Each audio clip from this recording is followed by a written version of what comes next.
महिलाओं का शोषण भी हो रहा था और प्रधानमंत्री के सामने भी बताने को तैयार हैं, विद प्रूफ है। ऑन कैमरा तो मैं किसी महिला का नाम नहीं लूंगा। कुछ नहीं, बहुत कुछ गलत हुआ है, इसलिए आवाज उठाई और आज पूरा देश उस बेटी के साथ में है। कल मैं जंतर मंतर पे ही था। जो बात कर रहे हो कि कीड़े की, ये इसमें फेडरेशन में मतलब काफी सालों से था। कोई भी रेसलर आगे आने से डर रहा था कि भाई अगर मैं आगे आया और समाधान नहीं हुआ तो मेरा जीवन बर्बाद हो जाएगा। लेकिन अब क्या था, पानी सर के ऊपर से गुजर चुका था। तो जे देश के जितने भी ओलंपिक मेडलिस्ट हैं, भाई बजरंग पुनिया है, विनेश जी हैं, रवि दैया जी है, जितने भी मेडलिस्ट, जितने भी अवार्डी पहलवान हैं, सभी ने इकट्ठा होकर के इस आवाज़ को बुलंद किया है। और आज आप देख ही रहे हैं, फैसला पहलवानों के हक में ही है। पर मैं ये जानना चाहता हूँ थोड़ा, और आपने सब मर्दों के नाम लिए, क्या ये प्रॉब्लम मर्दों के साथ थी? नहीं, मैं लेडीज़ पहलवानों के भी साथ में थी ये। जैसे विनेश जो है वर्ल्ड की पहलवान है, वो उसको देश की हर बच्चा, हर मतलब जन जानता है उसको। वो भी कल जंतर मंतर पे उसकी आंख से आंसू निकले हैं। तो ऐसे ही कोई लड़की मतलब रोड पे बैठ के नहीं रोएगी। कुछ नहीं, बहुत कुछ गलत हुआ है, इसलिए आवाज़ उठाई और आज पूरा देश उस बेटी के साथ में है। फेवर भी पहलवानों के हक में जाएगा। आपने बहुत सारे रेसलर्स के नाम लिए और आपने ये कहा कि काफ़ी समय से ये प्रॉब्लम थी। मोमेंट कौन सा था जब ये बात हद से ज़्यादा पार हो गई और सारे रेसलर, अपने जो है महान रेसलर, इकट्ठे होकर जंतर मंतर में बैठ गए? कुछ दिन पहले टूर्नामेंट था एक, तो जैसे जूनियर सब जूनियर का लड़का था, वो वीडियो काफ़ी वायरल हुई थी। मतलब गाड़ी ऐसी थी कि मैं ऑन कैमरा नहीं बता सकता, क्योंकि वो बड़ी गंदे उससे बोले थे। तो पूरे पहलवानों में गुस्सा था, रोष था। और जब बात उठ करके ये आई, महिलाओं का शोषण भी हो रहा था।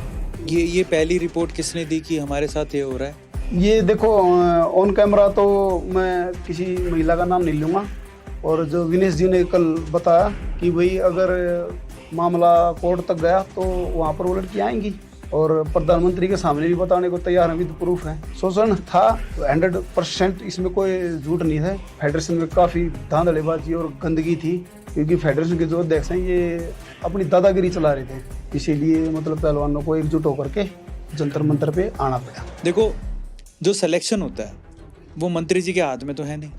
मंत्री जी के नीचे मंत्री जी के पीए होते हैं, आपके जो फेडरेशन होती है उसका हेड भी होता है, कोच भी होता है।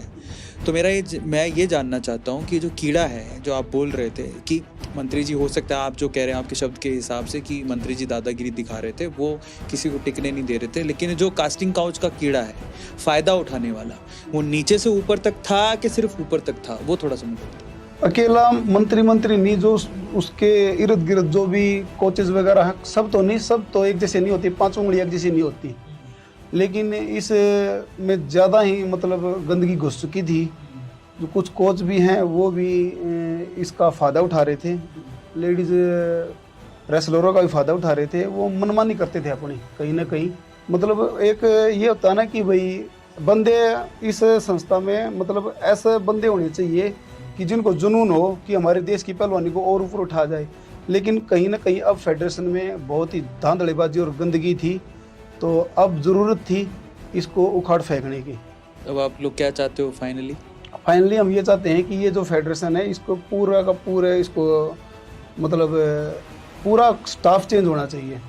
तो आप ये चाहते हो कि, वैसे जनरली ऐसा होना भी चाहिए कि आप स्पोर्ट्स देख रहे हो तो स्पोर्ट्स मिनिस्टर हमारा स्पोर्ट्स से रिलेटेड होना चाहिए। क्योंकि देखो, जो अभी फेडरेशन के अध्यक्ष ब्रजभूषण जी, और उसका तो पहलवानी से कोई लेना देना है ही नहीं।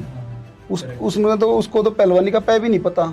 और अध्यक्ष ऐसा बंदा अगर कुर्सी पे बैठता है तो वो पहलवानों की भावनाओं को क्या समझेगा? तो कुर्सी पर ऐसा बंदा बैठना चाहिए ना जो पहलवानों की भावनाओं को, हर एक खिलाड़ी की भावनाओं को समझ सके, ये समझ सके कि भाई उन्हें चाहिए क्या।